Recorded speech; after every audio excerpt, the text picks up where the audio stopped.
Bonsoir, bonjour, partout bozwami nangonga oyo cuisine ya Niki TV. Na fongoli ba caméra nanga na buto losie ke likambo ezali. Nini lisusu ekomeli mama na biso mbali osombo. Nini lisusu ekomeli ye na sila bisalu bandeko nanga. Makambo eza na ngambo ya bato ya théâtre na biso, makambo eza ngaka te, j'espère boyebi. Na fongoli ba caméra nanga na buto lelo cuisine ya Niki TV na bino. Parce que na bomba kate pona mama na biso sila bisal toko loba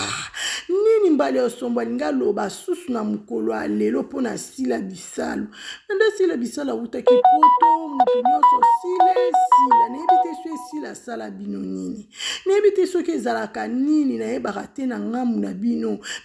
nyonso bosalaka kaka musala moko me monima na bino oyo atombola benele ya théâtre RDC eza sila bisalu. Il faut boboya te, il faut bo accepter pe bondima ngo, me bolobaka kaka po boloba. Tala bino nyoto ndenge bozo benga sila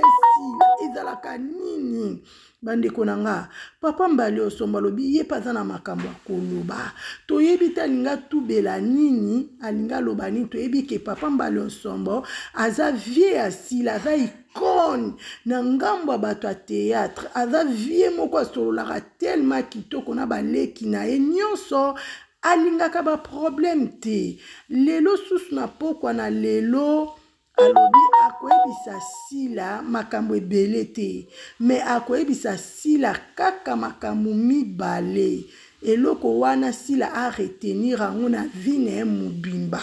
ya liboso ekopesa sila félicitation ya mibale ekoyebisa sila bisalu a continuer kozala toujours na silence. Parce que silence est très efficace. Silence est arme moko bandeko nanga est très puissant. Eza kutu ya kowanga na te ya koloba te en tout cas na cuisine ya Niki TV na sepel nango makasi. Komona papa mbali osombo icône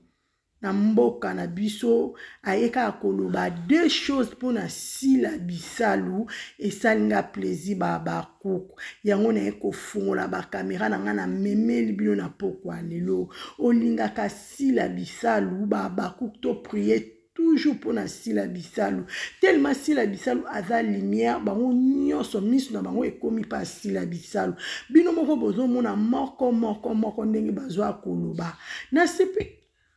excuse na sepeli na mbali osombo ndenge ekoyebisa sila lobi biloko ebele te alobi de wana eza très efficace mama na biso sila bisal pomba fen soki oyoki yango nzamba lola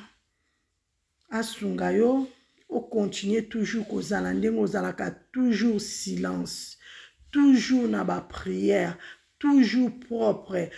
toujours na ba boulot na ozo bosser nebi ke nzamba komemo susu musika koleka biso ba kuku toza wana pona ko soutenir sila bisalu biso ba kuku toza wana pona ko prier pona sila bisalu biso ba kuku toza wana pona ko tia mupepe na ba filme na biso ba icône ba komi koloba ba icône ba koti makambo ba icône ba comprendre que j'ai eza bien ekende kitoko mutasimbi benele ya ngambu ya bato ya théâtre eza sila bisalu pomba scène boende nga cuisine ya Niki TV